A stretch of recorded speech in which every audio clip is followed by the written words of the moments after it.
Much for having us here today, and thank you to Ellevate for having these important conversations. I am so thrilled to be here on stage with my dear friend, K.R. Liu, who has transformed technology and access that has become so important for the world and for people with disabilities and promoting diversity and inclusion. So thank you. Thank you, Julie, for having me, and Ellevate for having me. This is a wonderful time to be here, and I'm honored to be here with you as well. Yay, we really like each other a lot, as it should be, right? So you have an incredible story to tell, which I think the assembled group and those online should hear directly from you. So I'd love for you to tell the story of you and what brought you to the stage here today. Sure. My journey started, I was born at Stanford Hospital 40 years ago. I was 3 months premature. I was 1.5 pounds when I was born. I had apnea where I was beginning to breathe about 100 times an hour, and I flatlined about 15 times.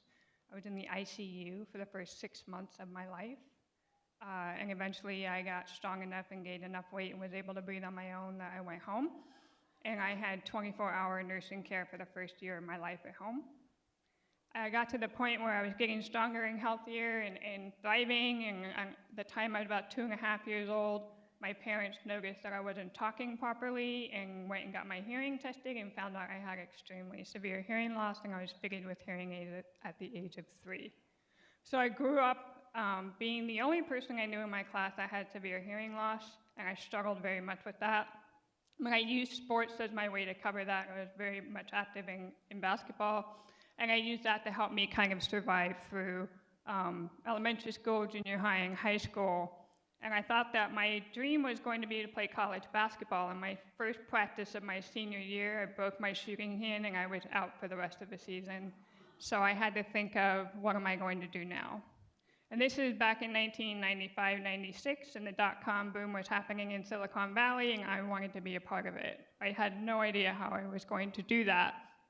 So I happened to be standing in a Tower Record bookstore looking at programming books at the age of 17. And somebody came up next to me and said, "Do you know how to code?" I said, "Absolutely not." And he said, "I actually work for a video conferencing hardware startup where you want to be able to allow people to see the person they're talking to. And as someone who's a lip reader, that was amazing, transformative technology that would help me." And he said, "We're looking for tech support interns. Are you interested?" And I said, "Would that mean I have to talk on the phone? With severe hearing loss, that's not something that's easy for me." He goes, "Yes, it would." I said, "Sure, I would love to come interview and see if I can get the job." And I did. I got the job, and I said, "Well, there's actually, I found that there's this headset that amplifies the phone calls for me, but it costs $500. Will the company support me in that?" And they said, "No, we will not." So I go home and I tell my mom, "I got a job, but I need $500 to get this headset to do this job." She said, "No problem, pay me back when you can." And I ended up being very successful in tech support and moving my way into sales. And at the age of 26, I ended up leading a national sales division for a consumer electronics company called Spec, which ended up being very successful over 7 years and selling for hundreds of millions of dollars. And that really took my career in sales and marketing. When the company sold in my early 30s, my CEO asked me, "What are you going to do now?" And I said, "I'm going to go disrupt the audio industry because I want people to make hearing aids. Because the technology is there, it's owned by 6 companies that control the market. So most of you may not know that hearing aids cost thousands of dollars and are not covered by insurance. So I wanted to be able to change that using technology." So fast forward, I ended up going to a couple of headphone companies, and then I got recruited by the CEO of Pebble, which was the first smartwatch that was ever released, and I did a project with the hearing aid company where I could get notifications and control my hearing aids from my watch, and that really started my career into innovation in hearing. And my last company, I was a vice president of Advocacy and Accessibility, which is where I met Julie. And the company had created augmented hearing, where with 2 earbuds in your ears, you can control everything you heard around you with an app on your phone. They wanted to be a music company, and I said, "No, you're a hearing company, and I want to figure out how to do that." So over a couple of years, I started to push to try to figure out how to do that, and realized that in order to do that, you had to be a very highly regulated medical device, and I wanted to see if there was a way to change regulation. And that led me on a path to working with Senator Warren's team in Grassley to help lobby for the Over-the-Counter Hearing Aid Act of 2017, which was signed into law a year ago. So now, yeah.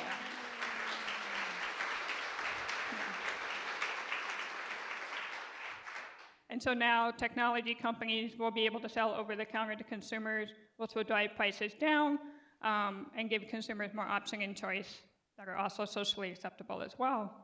So now I'm a full-time advocate. I'm on several boards of nonprofits that work on technologies for people with disabilities. And I also work with companies helping them figure out how to make inclusive products for people with disabilities, but also creating an inclusive culture for people with disabilities so that they can join the workforce. Right now we have a 60% unemployment rate for people with disabilities. So there is a huge pipeline of unbelievable talent out there that just can't get their foot in the door. So trying to help companies figure out how to do that. And that's how I'm here now. And we are grateful for your work in making devices accessible, and also the over-the-counter Hearing Aid Act is really a huge deal. So we will expect in the next few years to see over-the-counter hearing devices. We're going to talk a little bit about how one gets involved with the process toward changing law and regulation, but I do want to go back to, as a tech executive, what do you think is the role of technology in driving inclusion and accessibility, and how can this change the world? Absolutely. I tell a lot of companies, when you're looking at technology, you should be looking at what problems can you use technology to help solve. And in that process, you need to be including the people who are living those problems that you're trying to solve. So for me, it's really important that companies think about including the community in your design process, in your development, in your marketing, in your branding, in your positioning, in your partnerships, because they're going to help you figure out how to solve those problems, and those problems probably apply to many other people. A really great example is text messaging. All of us cannot live without text messaging. That was originally created for the hard of hearing community when mobile first came out, so that they could use mobile. So now all of us use text messaging. That's a great example. So that's why I think it's really important that people think about that, because when you create product that people need and helps them, you're actually helping other people as well, and it becomes a need to have, not a nice to have. So I think that's really important for people to keep in mind. So when you first started, part of your story too is that you kept your hearing loss to yourself. That's right. And you didn't discuss it with your employers. Do you think that helped you or hurt you? It absolutely hurt me. And the reason I hid it is I didn't feel safe. I didn't see anyone else like me that had any kind of disability. I was in a very male-dominated industry, so just being a woman alone was a challenge in itself. So for me, in hindsight, I wish I'd just been honest about who I was, and this is the challenge I'm facing, and how can you help me? But I didn't feel confident or safe enough to express that, so I hid it for about 10 years, to the point where I was getting ready for a very important sales meeting. It was a critical pitch for the company, and we were going to go meet with the partner the next day. And that morning, I'm planning for the meeting, and my hearing aid broke. And I called my audiologist and told my boss in a panic, I need to go to an appointment really quickly. I'll be back. It might be a little bit longer than an hour. I went to my audiologist, and she said, I'm sorry, I can't fix this. It's going to cost you $3,500. And I did not have that kind of money at the time. I was 27 years old. I was living in Silicon Valley. So I had to decide, do I pay rent or do I pay for a hearing aid I need to function?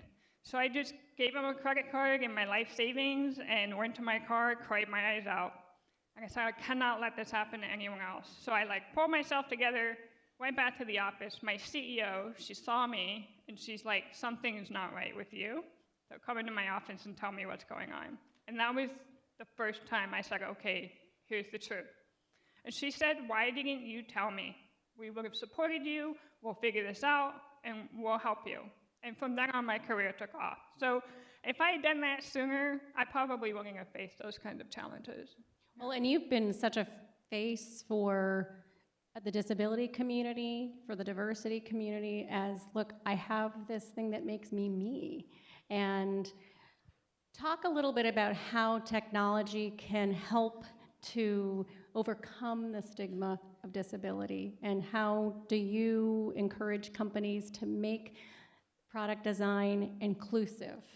Yeah, I think the best example I gave is when working at Doppler, the 2 wireless earbuds and the app on your phone also allowed you to stream phone calls and music and use it as a headphone. And I said, if you're using it to stream music or turn down the world, and I'm using it to amplify and turn up the world, and we're both using the same product, nobody knows how or why we're using it. Much like we all have cell phones, but we all have different apps on our phone. Nobody knows how or why we use our phone, but we all have phones, right? And I think that's one way to destigmatize technology, is to find a similar product that can have multiple use cases, but actually might be serving as something helping someone in different ways, right? Some people go into a loud restaurant and can't hear a conversation. I think all of us can't hear a conversation in a loud restaurant. So that's one problem to solve that all of us could benefit from. So I ask people to keep that perspective in mind when you're designing product. So take note, everybody. Let's talk a little bit about your time spent in Washington, D.C., where I live. It's an interesting time. But you have successfully lobbied Congress on over-the-counter hearing aids. What advice do you have for the assembled audience and our folks on the live stream to how do you successfully lobby Congress? Now write this down. And what advice do you have for us for getting laws and regulations changed for the better? That's a great question. And if you asked me 3 or 4 years ago if I would be doing that, I would have said, I know nothing about that. That's not my world. But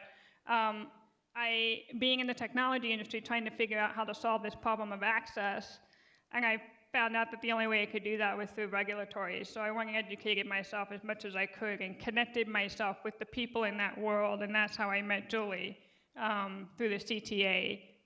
And trying to figure out, okay, what is happening in Congress right now, or what legislation is out there that I can be a part of to help figure out how do we get more access to consumers like myself. And then once the legislation started happening, I just started being very open and vocal about my story within that world. I wrote a letter to the FDA, I testified to the FTC, I went to the White House, and Julie and I both spoke on a panel there about accessible design and product and how we can help our community. I just put my voice and story anywhere I could that would get people's attention. And then that got the attention of Senator Warren's team, where I went and started lobbying. Now, the lobbying process is a very interesting one, but I was very fortunate because I was in a situation where rarely this had a lot of bipartisan support. So both sides saw benefits as to why we should pass this legislation. In the beginning, though, there wasn't always support, but I had to stay true to why I believe this is going to help someone, whether they agreed with me or not. And I had to put aside my personal feelings about certain people and know that I'm going in here and being a voice for somebody at millions of people and not think about them personally, just focus on the mission of what I'm trying to accomplish. Well, and at the end of the day, the members of Congress work for us. And it's important to remember, too, that everyone knows someone with hearing loss, no matter what age they are. So you have such a good personal and professional story to tell that it really resonated on both sides of the aisle. So I can't thank you enough. It was an uphill battle, but we have victory. So moving on, what can we do as individuals to feel more connected and empathetic towards those with disabilities, and those who are differently abled, and those who lead lives who are different? So we're talking about all facets of inclusion. I actually think it goes both ways. One, I always encourage people, ask questions. There are no stupid questions if you're curious or you want to better understand that person's background, but get to know them as a person first, not always looking at their disability first. And then ask questions about what it's like and how can you be of help to them. And the same goes for our community, is I had to learn to be very vulnerable and open because people may not understand or be aware of what it's like. And most people, when they meet me, have no idea I have a hearing loss until I say something. But I think it's important that we educate and be open and honest with each other. And if you accept it, great. And if you don't, that's fine, right? You may or may not understand what it's like. But I also tell people there are people around you who are struggling with the same issue, and you may not even know it, right? And when I started coming out a lot about my hearing loss, I had friends and family members who I've known all my life, and then friends I've known for decades come up to me, actually, by the way, I actually have trouble hearing, and I haven't told anyone, and I don't know what to do about it. I'm like, you've known me forever. Why didn't you say anything? So I just didn't feel like it was necessary, or I just deal with it. But now I understand what happens when I don't deal with it sooner, listening to all the facts that are out there about how it affects your mental health, depression long-term, things like that. So I think it takes both sides of the table, just being open with each other and asking questions and getting to know each other. And I love your question or your comment about getting to know people. My daughter wears a leg brace. And she's 10 and she's sensitive, but people will come up and say, why are you wearing that? And I tell them, you be honest. They want to know. And you're an ambassador for people who have physical differences, and you can help to educate. Absolutely. Yeah, it's interesting to explain that. We've been having her explain it since she was about 3. So what is your advice for women to empower themselves in the workplace? You, of course, are a professional in Silicon Valley, an executive. You've seen a lot. That's for sure. For me, the advice I would give my younger self is be true and honest to who you are from day one. Don't hide any part of yourself because you think you're making someone else more comfortable. If they're uncomfortable with it, then they need to get comfortable with the uncomfortable. You have to be very honest and true to yourself and let people know as much as you feel comfortable with about who you are. And don't hide that, don't change that. And don't waver at any point if somebody says, well, you should kind of not talk about that. Well, screw you, I'm going to talk about it anyways. So just know that there are going to be people who are not going to accept, and that's fine. That's their issue, not mine. So stay true to who you are. It's really critical, and it will get you far in your career and in your relationships long term. And I couldn't agree more, and I believe the bags out there have definitions. Bossy equals decisive. I might take 100,000 bags home and just leaflet them all over Washington. So we have about 2 minutes left. This is the open-ended. Who inspires you? Oh, this is easy. My wife inspires me. When I was in the ICU as a preemie, my parents were interviewed by a TV station, and they didn't know if I was going to live or not. And the interviewer asked my dad, so when do you decide whether she's fought enough or it's time to let go? And he says in the interview, this is 1978, he says, when you have the knowledge and the technology, whether that's to help somebody breathe or keep babies alive, you must use that knowledge, and that's why you're giving it. So as long as the technology and my daughter is still fighting, I am going to keep her alive.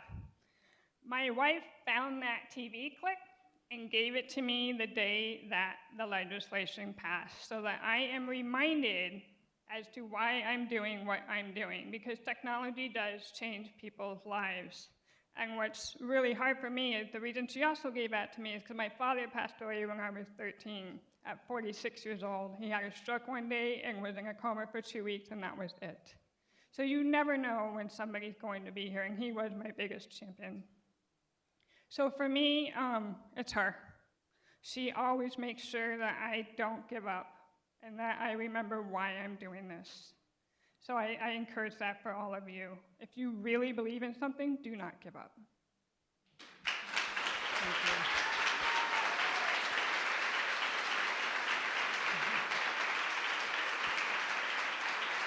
And this is why I love being here, because this is a room of empathetic and kind people and women who are making the world a better place. And KR, I'm so happy that your parents knew that you needed to be on this earth. So Thank you. It is time for our Q&A. Yes, thank you so much. We do have one question. KR, how can we be allies for coworkers who need more accessibility when your company isn't quick to provide what they need? Oh, that's a good one. Ask them how you can support them, and then try to rally as many people around them as possible to support them, even if management is not supporting them. Figure out what they need, how you can be a champion for them. And I even had people, I had colleagues who would look out for me a lot, and they would like take notes for me if I was trying to lip read through a whole conversation and not be able to take things, and then they would give me those notes later. I mean, it's a little gesture, but it helped me immensely. So be really supportive of your coworkers, whatever it can be, a resource, giving them information, getting them access to anything they need to be successful at their jobs, even if management is not supporting them. And then help them be successful, then management will notice, look what's happening here. So I think that's my best advice for that question. Thank you. Are there other questions? No, I think